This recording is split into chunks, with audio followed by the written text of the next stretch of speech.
یہ جولائی کا مہینہ چل رہا ہے اور یہی وہ مہینہ ہے جس میں سن 1999 میں کارگل کی جنگ ختم ہوئی تھی۔ اور اگر ہم کارگل کی جنگ کا جائزہ لیتے ہیں تو ہم کو یہ معلوم ہوتا ہے کہ جو کارگل میں ایک محدود آپریشن کرنے کا منصوبہ کافی بار سامنے آ چکا تھا۔ جب جنرل مشرف صاحب جو بریگیڈیئر تھے بے نظیر بھٹو کے دور میں، تو تب بھی انہوں نے یہ منصوبہ پیش کیا تھا، لیکن انہوں نے اسے منظوری دینے سے انکار کر دیا۔ بعد ازاں جنرل ضیاء الحق کے دور میں بھی یہ منصوبہ سامنے آیا، لیکن اس پر عمل درآمد نہ ہو سکا، کیونکہ انہوں نے اس منصوبے کو ایک پروسیجر کے تحت، جو کہ ایک کسی بھی اس طرح کے اقدام کے لیے جو ایک باقاعدہ پروسیجر ہوتا ہے، جو کہ ملٹری پروٹوکول کا حصہ ہے، اس کے تحت انہوں نے اس کو تمام اداروں کے پاس، جیسے کہ ISI اور MI وغیرہ کے پاس بھیجا۔ تو انہوں نے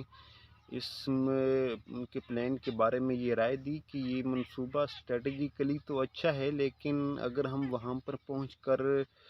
کارگل کی چوٹیوں پر قبضہ بھی کر لیتے ہیں تو ان پر قبضہ برقرار رکھ پانا بعد ازاں مشکل ہو جائے گا، کیونکہ بعد میں جب سردی بڑھے گی تو وہاں پر برف باری ہوگی، اور برف باری میں جیسا کہ ہم کو معلوم ہے کہ جو کہ یہ جو ہمالیائی خطے ہیں، جتنی برف باری ہوتی ہے وہاں پر تمام راستے بند ہو جاتے ہیں، اور ایون کہ انسان کا سانس لینا بھی مشکل ہو جاتا ہے۔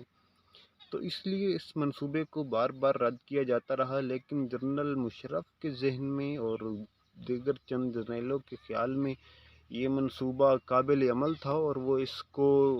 عملی جامہ پہنچا سکتے تھے۔ اور جب قسمت نے جنرل ضیاء مشرف کا ساتھ دیا اور جب وہ آرمی چیف بن گئے، تو ان کو کوئی بھی قوت اس سے نہیں روک پائی کہ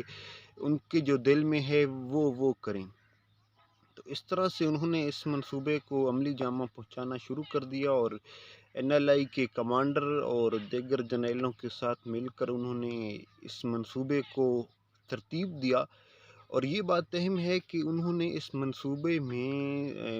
MI ISI یا دیگر جو کہ اسٹیک ہولڈرز تھے، انہوں نے ان کو اعتماد میں نہیں لیا،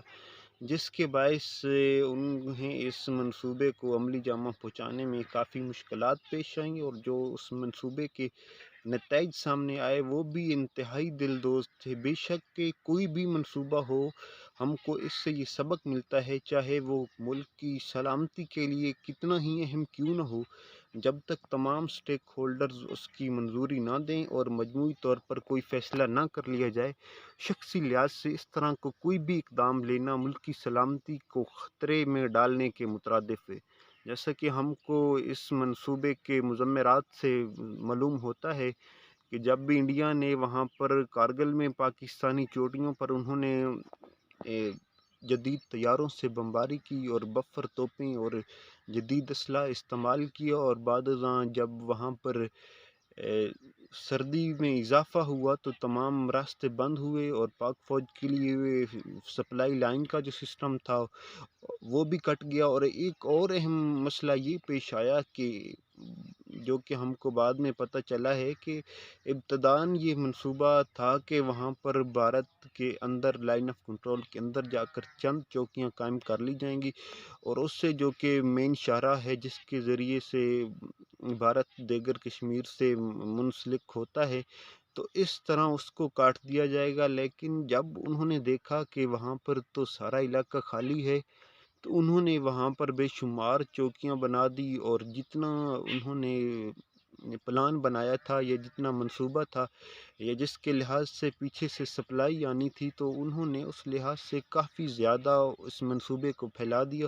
اس طرح کافی مسائل کا سامنا نظر آیا، اور بعد ازاں اس کا انجام یہی ہوا کہ ایک منصوبے کے تحت ہم کو واپس آنا پڑا، اور اس میں ہماری کافی رسوائی ہوئی۔ ہمارے جوانوں نے وہاں پر قربانیاں دی، اور بے شمار جوان تو ایسے ہیں جن کی لاشیں ابھی تک واپس نہیں آئی، اور جیسا بھی ہوا وہ ان جوانوں کی بینٹ اپنا یہ جو فوجی جرنیل تھے ان کے ایک غلط فیصلے کی وجہ سے وطن عزیز کو اتنا نقصان اٹھانا پڑا۔ اس طرح کے معاملات سے ہم کو یہ سبق ملتا ہے کہ کوئی بھی فیصلہ ذاتی طور پر نہیں کرنا چاہیے جب تک کہ اس کو تمام سیاسی قیادت اور دیگر رہنماؤں کو اور ملٹری لیڈرشپ یا پورے ملک کا جو ایک سسٹم ہے وہ اگر اس کی منظوری نہ دے تو شخصی لحاظ سے کوئی بھی قدم اٹھانا انتہائی خطرناک ثابت ہو سکتا ہے۔ تاہم جیسا بھی ہو، جن جوانوں نے وہاں پر قربانیاں دی وہ ہمارے ہیرو ہیں۔ انہوں نے اپنے وطن کے لیے وہاں پر انہوں نے کئی دن بھوکے رہ کر اور اتنے مشکل حالات میں بھی انہوں نے واپس آنے سے انکار کر دیا، اور جتنی عزم و بہادری کے ساتھ انہوں نے وہاں پر یہ معرکہ سر انجام دیا، بے شک اس کی تاریخ میں مثال ہم کو کم ہی ملتی ہے، اور ایسے جوان ہمارا فخر ہیں، اور ہم کو ان کی عزم سے یہ سبق ملتا ہے کہ وطنی عزیز کی عظمت کے لیے جان قربان کر دینا ہی ایک ابدی حیات ہے، اور وطن کے لیے جان قربان کرنا ایک فخر کی بات ہے۔